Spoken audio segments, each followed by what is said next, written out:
Hello बच्चों, let's see this question. If the length of the normal for each point on a curve is equal to the radius vector then the curve. Clear? देखिए यहाँ पे हमारे पास क्या चल रहा है, लेंथ ऑफ नॉर्मल की बात चल रही है और वो भी किस पे, ईच पॉइंट पे। कोई भी आपके पास कर्व चल रहा है उसके जितने भी पॉइंट्स हैं उन सभी पर लेंथ ऑफ नॉर्मल किसके इक्वल चल रहा है, रेडियस वेक्टर के इक्वल चल रहा है। तो उस केस में आपको कर्व बताना है, ठीक है।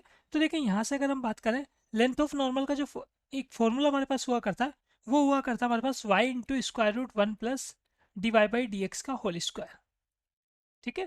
ये हमारे पास लेंथ ऑफ नॉर्मल हुआ करता है। साथ में अगर हम बात करें कि हमारे पास रेडियस वेक्टर, तो रेडियस वेक्टर जो हुआ करता है, रेडियस वेक्टर की लेंथ की अगर हम बात करें, देखो रेडियस वेक्टर क्या होता है, रेडियस वेक्टर होता है हमारे पास एक्स आई के प्लस वाई जे के, और इसकी लेंथ क्या होगी, इसकी लेंथ होगी हमारे पास square root X square plus Y square. तो ये तो कंडीशन हो गई जो क्वेश्चन में गिवन है, क्लियर। ये आपने नोट कर दिया पर अकॉर्डिंग टू क्वेश्चन। अब इसके आगे हम कंटिन्यू करते हैं। देखें इसको सोल्व करने के लिए बोथ साइड क्या करते हैं, स्क्वायर कर लेते हैं। तो वाई स्क्वायर प्लस ये हमारे पास यहाँ पर देखो होल स्क्वायर करोगे तो वाई स्क्वायर हो जाएगा, स्क्वायर रूट हट जाएगा, वाई स्क्वायर वन से मल्टीप्लाई होगा तो वाई स्क्वायर, और वाई स्क्वायर जब इससे मल्टीप्लाई होगा डिवाई बाई डी एक्स के होल स्क्वायर से, तो Y D Y by D X का होल स्क्वायर ऐसा आएगा, ठीक है। बोथ साइड स्क्वायरिंग की हमने, ये X square plus Y square, ये वाई स्क्वायर से वाई स्क्वायर कैंसिल हो जाता है हमारे पास यहाँ पर। बोथ साइड स्क्वायर रूट लेते हैं तो एक बार प्लस में आएगा एक बार माइनस में आएगा, तो Y D Y by D X equal to plus minus X ऐसा आएगा हमारे पास, ठीक है। इसको इक्वेशन नंबर 1 दे देते हैं हम। तो सबसे पहले हम बात करते हैं यहाँ पर प्लस साइन के लिए, फॉर प्लस साइन। तो प्लस साइन के लिए अगर हम सोल्व करेंगे तो हमारे पास क्या आएगा, देखो वेरिएबल सेपरेबल से सोल्व कर लेते हैं इसको।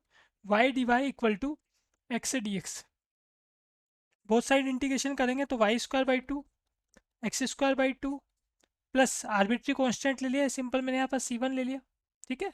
तो यहाँ से आगे अगर आप इसको सोल्व करेंगे तो इक्वेशन आ रही है एक्स स्क्वायर टू से मल्टीप्लाई कर लेता हूँ, X square minus Y square equal to, साथ में यहाँ कितना आएगा, ये 2C1 आएगा जो RHS में जाएगा तो माइनस 2C1 आएगा। तो क्या है वो एक कॉन्स्टेंट ही है तो उसको मैंने सिंपल के लिख दिया C1 डैश लिख दिया, ठीक है। तो ये कर्व आया हमारे पास। अब देखो जब आप ऑप्शन में ध्यान से देखते हैं तो आपके पास इस टाइप का कोई भी कर्व यहाँ नहीं है, सभी में सर्कल दे रखा है और सर्कल की इक्वेशन में X square plus Y square हुआ करता है, ठीक है। तो अभी भी हमको नेगेटिव साइन सोल्व करना बाकी है तो नेगेटिव पे चलते हैं। फॉर नेगेटिव, नेगेटिव साइन अगर मैं लूँगा यहाँ पर तो Y D Y equal to है ना, इक्वेशन 1 में देख लो आप माइनस एक्स डी एक्स ऐसा आएगा। तो वही आपके पास integration Y square by two minus X square by two plus arbitrary constant, इस बार मैंने C3 ले लिया, ठीक। अब यहाँ से देखो C3 ले लो या सिंपल C2 ले लो, है ना, C2 ले लिया, टू को मल्टीप्लाई करूँगा तो ये हमारे पास X square plus Y square equal to 2C2 आएगा।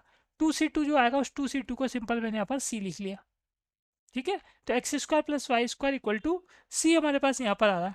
अब देखो यहाँ से अगर हम बात करें, ये जो C हमारे पास है X square plus Y square equal to, ये जो C हमारे पास आए, देखो LHS को देखो, दो स्क्वायर का सम आपके पास हो रहा है तो दो स्क्वायर का सम कैसा आएगा आपके पास, पॉजिटिव आएगा ना। इसका मतलब यहाँ ये जो C आ रहा है ये क्या कॉन्स्टेंट है, और कॉन्स्टेंट के साथ कैसा है पॉजिटिव नंबर है। आगे बात समझ में। तो आपके पास क्या आ गया, सर्कल तो आ ही गया। सर्कल के साथ अगर हम बात करें, ये जो सर्कल आपके पास एक है, इस सर्कल का सेंटर क्या होगा, इसका सेंटर होगा ओरिजिन पॉइंट 0,0, ठीक है। इस सर्कल का equation X square plus Y square equal to R square की फॉर्म में होता है, वैसा ही है ये। पॉजिटिव नंबर कोई भी हो उसको मैं सिंपल उसके स्क्वायर की फॉर्म में, मतलब अगर मान के चलो यहाँ पे हमारे पास 5 भी चल रहा है तो उसको मैं √5 का स्क्वायर लिख लूंगा। 10 चल रहा होगा RHS में तो √10 का स्क्वायर लिख लेंगे, क्लियर। तो सेंटर तो हो जाता है 0,0, और रेडियस जो है हमारे पास, रेडियस मतलब एक तरीके से √C हो गया आपके पास। C क्या है पॉजिटिव, तो C पॉजिटिव है तो √C भी क्या होगा पॉजिटिव होगा। इसका मतलब रेडियस जो है हमारे पास है यहाँ पर वो कैसा हो गया, रेडियस ग्रेटर देन 0 हो गया, क्लियर। तो final answer is option number B.